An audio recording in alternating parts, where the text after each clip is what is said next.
चला मंडळी, आज आपण मँगो मस्तानी बनवूया। नेहमीच आपण बाहेरची मँगो मस्तानी तर नेहमीच खात असतो, तर आज आपण घरच्या घरी झटपट अशी मँगो मस्तानी कशी बनवायची ते पाहूया। आणि एकदम सोपी रेसिपी आहे, अप्रतिम अशी बनते, खायला खूपच टेस्टी लागते।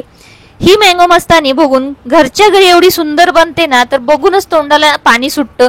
मग ही संपूर्ण रेसिपी आहे ती बघा आणि नक्की घरी एकदा बनवून बघा। नमस्कार मंडळी, स्वागत आहे आपलं संगीता सोमी किचन मध्ये। रेसिपी आजची तर तुम्ही पाहिलीच आहे, मँगो मस्तानीची आहे। तर ती ही रेसिपी तुम्ही संपूर्ण बघाच, एकदम सोप्या अशा रेसिपी। आता मँगोचा सीझन चालू झालेला आहे, तर मी आणखीनही 2 रेसिपी याच्या अपलोड केलेल्या आहेत, त्याही तुम्ही बघू शकता। यातील पहिली रेसिपी आहे ती मँगो केकची आहे। अप्रतिम अशी ही रेसिपी बनते आणि मुलांची तर ही फेवरेट आहे। तर ही रेसिपी नक्की बघा, तुम्हाला संगीता सोमी किचन वरती पाहता येईल। त्याचबरोबर मँगो लस्सीची रेसिपी मी त्याच व्हिडिओमध्ये अपलोड केलेली, ती तुम्ही पाहू शकता। अप्रतिम रेसिपी दोन्ही झालेल्या आहेत। चला तर आता आपण मँगो मस्तानीला सुरुवात करूया, आपण जास्त वेळ न घालवता। आता इथं मी आहेत ते हापूस आंबा, हा देवगडचा हापूस आंबा घेतलेला आहे आणि 3 आंबे घेतलेले आहेत आणि ते स्वच्छ पाण्यातून आता आपण धुवून घेऊया। तुम्ही नळाच्या पाण्याखाली धुवून घेतले तरी चालू शकतं। त्याच्यावरची जी घाण असती, डस्ट असती, तर ती आपण चांगली व्यवस्थित आहे ती धुवून घेऊया, म्हणजे मग आपल्याला कट करायला एकदम इझी जाईल। इथं आंबे घेताना थोडेसे कडक असे बघून घ्यायचे, कारण की थोडासा चेमटलेला किंवा असा थोडासा हे झालेला आंबा असतो ना, तो आतून काळा पडलेला असतो। त्यामुळे आंबे खरेदी करत असताना शक्यतो कडक आंबा बघूनच घरी आणायचा आहे।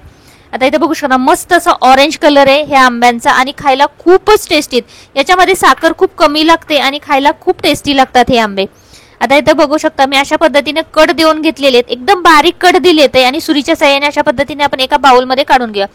आता हे जे सालीला थोडंसं राहिलेलं आहे ना, ते आपण मँगोचा जो मिल्कशेक करणार आहे त्याच्यामध्ये वापरूया। आणि हे जे कटिंग करून घेते मी आता, ते आपल्याला डेकोरेशन करण्यासाठी किंवा आपण वरून घालणार आहे त्याच्यासाठी बारीक कट करून घेतलेले। तर बघू शकता, असे एकदम नाजूक नाजूक असे कट करून घ्यायचे। हा संपूर्ण आंबा आहे तो मी कट करून घेतलेला आहे आणि त्यानंतर त्यातील सालीचा जो गर होता तो एका दुसऱ्या बाउलमध्ये काढून घेतलेला आहे। आणि दुसरे जे 2 आंबे आहेत ते अशा पद्धतीनेच आपण त्याचा गर आहे तो काढून घ्या। तुम्ही याचा गर आहे तो पिळून घेतला तरीही चालू शकतं, जसं तुम्हाला आवडेल त्या पद्धतीने तुम्ही याचा गर आहे तो काढून घेऊ शकता। चम्मचच्या साहाय्याने जर काढायचं म्हटलं तरी चमच्याच्या साहाय्याने आपण याचा गर आहे तो काढून घेऊ शकतो। अशा पद्धतीने आपण जे बाकीचे 2 आंबे घेतले होते तेही मी संपूर्ण आहे तो त्याचा गर आहे तो एका बाउलमध्ये काढून घेतलेला आहे। इथे बघू शकता, आपला गर आहे तो पूर्ण 1 वाटी भरून झालेला आहे, बाउल भरून झालेला आहे। आणि ही जे छोटे छोटे मी कट केले ते सजावटीसाठी केलेले आहेत। आणि इथं मी 1 वाटी साखर घेतलेली, यातील साखर जशी लागेल तशी आपण घालणार। इथं दूध आहे ना, ते मी गरम करून घेतलेलं आहे आणि त्यानंतर फ्रीज मध्ये ठेवलं होतं।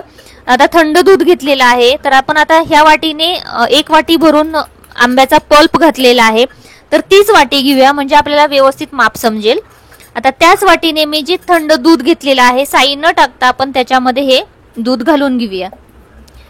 इथे बघू शकता मी 1 बाउल घातलेले आहे, त्याचबरोबर आता अजून आपण याच्यामध्ये आणखीन 1 बाउल भरून घालून घेऊया, म्हणजे आपल्याला व्यवस्थित मँगो मस्तानी आहे किंवा ज्याच्यासाठी आपण मँगो मस्तानी बनवणार आहे तो मिल्कशेक आहे तो व्यवस्थित बनला जाईल। आता इथे साखर आहे ती जाड साखर आहे, तर मी थोडीशी साखर आहे ना ती बाजूला ठेवते, कारण की काही आंबा गोड आहे तर जास्त साखर पडू नये त्यासाठी। आता इथं आपण अमूलची मँगो आईस्क्रीम घेतलेली, तुम्ही इथं व्हॅनिला आईस्क्रीम टाकली तरीही चालू शकेल। आता यातील मँगो आईस्क्रीम आहे ना, ती आपण 2 स्कूप भरून याच्यामध्ये घालून घेऊया। आईस्क्रीम घातल्यामुळे जो मिल्कशेक बनतो ना त्याला एक छान अशी टेस्ट येते आणि गाढा पण येतं आणि खायला खूप टेस्टी बनतो। चला तर आता मिक्सरला लावून आपण हे ना बारीक फिरवून घेऊया। लगेच एक अर्ध्या मिनिटामध्ये हे बारीक होतं, थोडंसं चालू बंद मध्ये फिरवून घ्यायचं म्हणजे व्यवस्थित हे बारीक होतं। थोडेसे क्रंच राहिले मध्ये तरीही चालू शकतं। आता इथे बघू शकता मी फिरवून घेतलेले, आपण एकदा चेक करूया की गोडी किती आहे त्याची ती।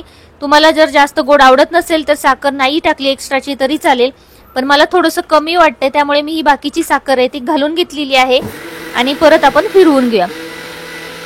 आता इथं मी परत मिक्सरला फिरवून घेते आणि आता इथं बघू शकता, तुम्हाला दाखवते मी ओपन करून कशी कन्सिस्टन्सी झालेली आहे ती। मँगोचा शेक करत असताना मस्तानीसाठी अशा पद्धतीचा शेक झाला पाहिजे, ह्याची जी कन्सिस्टन्सी आहे ती अशा पद्धतीची झाली पाहिजे। तर बघू शकता अप्रतिम अशी दिसते आणि मँगोचा एकदम स्वाद सुटलेला आहे।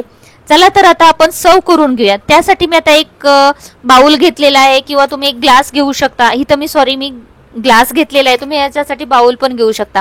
मँगोचे जे पल्प आहे, जो आपण बारीक तुकडे करून घेतले ते सुरुवातीला मी खाली घालून घेतले. त्यानंतर मँगो आईस्क्रीम घातली आणि चमच्याच्या साह्याने जो मँगोचा आपण शेक करून घेतला होता तो याच्यावरती घालून घ्यायचा आहे. आता इथं बघा मँगोचा शेक घातलेला आहे. आता याच्यावरती आणखीन थोडासा घालते म्हणजे आपला ग्लास आहे तो पूर्ण भरला जाईल. इथं बघू शकता थोडीशी जागावरती ठेवायची. याच्यावरती आता परत जी मँगोची आईस्क्रीम घेतली होती ती घालून घ्यायची. तुमच्याकडं जर मँगोची आईस्क्रीम नसेल तर तुम्ही व्हॅनिला आईस्क्रीम वापरली तरीही चालू शकतं. आता इथं 2 स्कूप भरून मी मँगोची आईस्क्रीम वरून घातलेली आहे आणि त्यावरती आपण जे मँगोचे कट करून घेतले ते घालायचे. तुम्हाला जर आवडत असेल ना तर याच्यावरती ड्रायफ्रुट्स कट करूनही घालू शकता, परंतु काही मुलांना आवडत नाहीत आणि ते जास्त हेवी बनतं, त्यामुळे मी याच्यावरती ड्रायफ्रुट्सचा वापर केला नाही. तुम्हाला आवडत असेल तर तुम्ही नक्की करा. अप्रतिम अशी ही मँगो मस्तानी तयार होते आपली आणि खायला खूप टेस्टी लागते.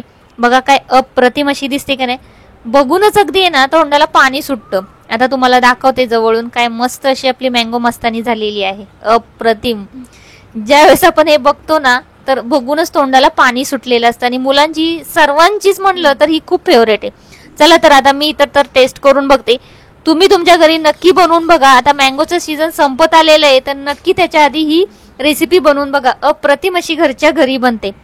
इथे तुम्ही बघू शकता काय मस्त लुक दिसतोय आणि ही एकदम इझिली तयार होते. तुम्हाला आईस्क्रीम ही घरी बनवता येते किंवा मग आईस्क्रीम घरी बनवायची नसेल तर तुम्ही विकतची आईस्क्रीम आणूनही बनवू शकता.